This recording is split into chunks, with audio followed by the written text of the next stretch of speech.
ऐसे तो ये बिल जो है ये बहुत महत्वपूर्ण बिल है। एक तरफ से ये गेम चेंजर भी हो सकता है। जैसे मैंने पहले भी जब 2021 में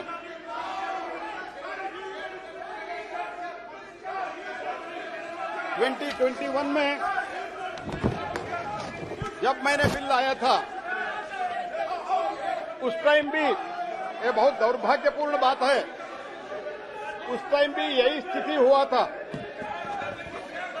हम उस टाइम भी दिन में भी बिल पारित करना पड़ा था।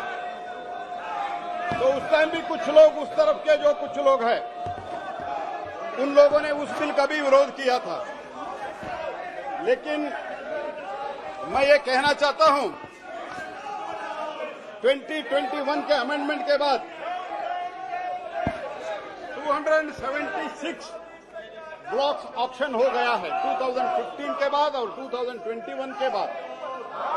इसमें 221 से 2023 तक, 2021 से 2023 तक लगभग 2 वर्ष में 168 ब्लॉक्स ऑक्शन हुआ है। इसका अर्थ यही है, जो मोदी जी के मार्गदर्शन में हम जो बदलाव ला रहे हैं हर एक क्षेत्र में, वो फॉरेन अफेयर से लेके बायोटेक्नोलॉजी तक और खनिज क्षेत्र में उत्पादन क्षेत्र तक जो कुछ भी हम बदलाव ला रहा है वो देश के हित में है और देश में बदलाव दिख रहा है, देश का डेवलपमेंट दिख रहा है। There is a visible change. इसी कारण देश का जो अर्थव्यवस्था है, वो अर्थव्यवस्था 2014 में 5 फ्राइजाइल के लिस्ट में थे। भारत 5 फ्राइजाइल इकोनॉमी के लिस्ट में थे।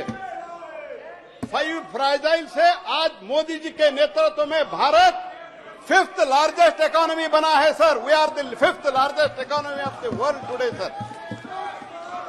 तो यही कारण है कि स्वच्छ मन से, with a clear vision and clear mind, हमने जो कुछ भी बदलाव लाना चाह रहे हैं उसमें तो हमारा कोई, किसी को, फलानों को, चाचा मामा को, भाई भतीजा को कोई लाभ करने का हमने कभी भी नहीं सोचा।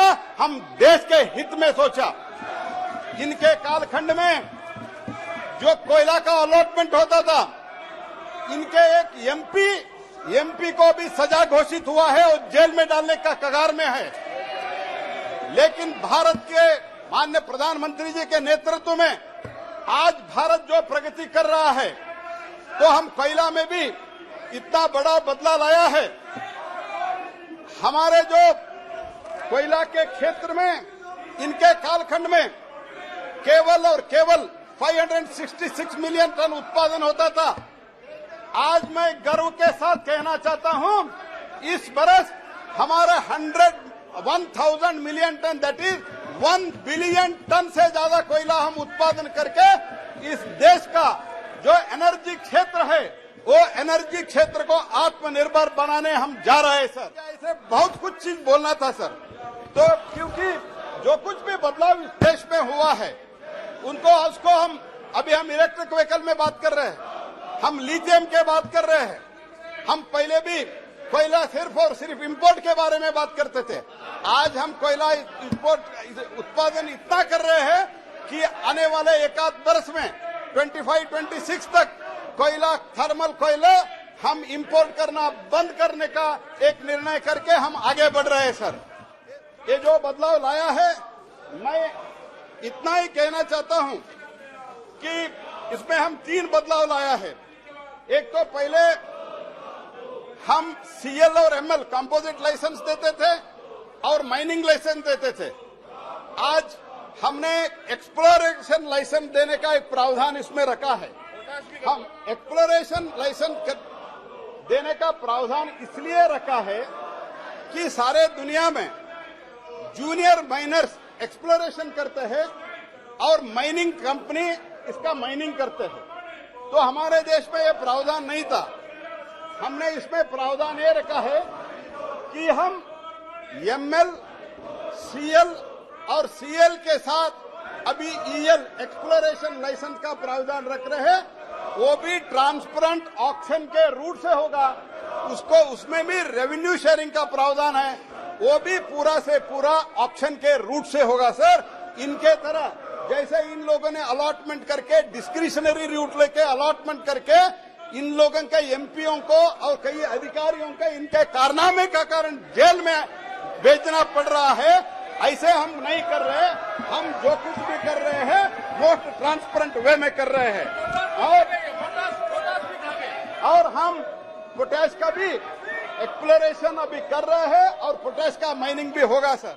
लेकिन मैं एक चीज बोलना चाहता हूं, जो हमारे लिस्ट ऑफ एटॉमिक मिनरल से 12 मिनरल था, उसमें 6 मिनरल लिथियम सहित 6 मिनरल हम वो लिस्ट से हटा रहे हैं। इसका नॉन एटॉमिक एप्लीकेशन ज्यादा है, इसलिए वो हम 6 हटा के और हम 18 मिनरल जो क्रिटिकल और डीप सीटेड मिनरल है, वो डीप सीटेड मिनरल को हमने इसमें एक पार्ट डी में ला रहा है, वो पार्ट डी में हम जो ला रहा है उसका ऑप्शन हम सेंट्रल गवर्नमेंट से करेंगे।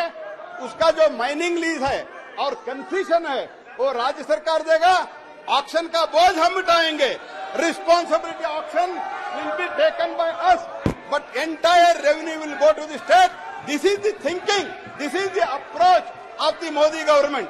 एंड पहले क्या होता था, अलॉटमेंट रूट से सिर्फ रॉयल्टी दिया जाता था, हम प्रीमियम करा के ऑक्शन करा के इसके क्या क्या बदलाव हुआ है मैं बताना चाहता हूं। 2014 से पहले ओडिशा का रेवेन्यू था सिर्फ 5,000 करोड़, आज हुआ है 49,000 करोड़। ये सिर्फ और सिर्फ माइनिंग का रेवेन्यू मैं आपको बता रहा हूं, ये बदलाव हुआ है। और तीसरा है, और हम ये 3 क्षेत्र में जो बदलाव, एक तो हम एटॉमिक मिनरल से 6 मिनरल निकाल रहे हैं और तीसरे में हम पूरा 24 मिनरल्स को हम एक क्रिटिकल और डीप सीटेड मिनरल में डाल के ग्रुप डी में ऑप्शन हम कर रहे हैं, रेवेन्यू मिल रहा है स्टेट को। यही कहते हुए इसमें मैं इतना ही कहना चाहता हूं, इसमें बीच सैंड मिनरल हम इंक्लूड नहीं किया है। Beach sand mineral public sector के लिए रिजर्व होगा। इसके लिए मुझे हमारा एमओएस मंत्री जो है मुरलीधरन जी केरल से और प्रेमचंद्रन जी भी हमको रिक्वेस्ट किया था, हमने वो रिक्वेस्ट को हम स्वीकार कर लिया है। हम बीच सैंड मिनरल को भी हम इसमें बाहर रखे हैं। तो ये कहते हुए थैंक यू।